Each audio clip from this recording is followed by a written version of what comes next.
some of these education services are moving further and further away from communities across Wales, and you will be aware, for example, that the college in Denbigh is now going to close in the summer. And I've spoken to some of the students, and they are concerned now that they won't be able to juggle their studies and the part-time work that they have, because they will have to travel further to access that education in Llandrillo'n or in Rhyl. So I may ask what the government is doing to ensure that these services will remain in our communities and that post-16 education is accessible to all. I do understand that there's been quite a lot of response to what happened in Denbigh. What is important, I think, is that we respect the independence of the colleges.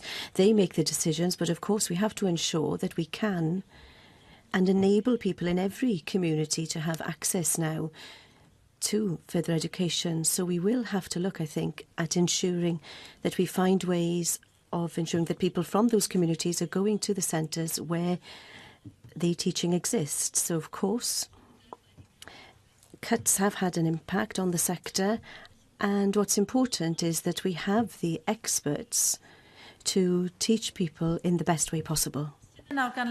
Questions now from the party spokespeople. Welsh Conservative spokesperson Darren Miller. Cabinet Secretary, will you tell us when you'll be in a position to publish the new school organisation?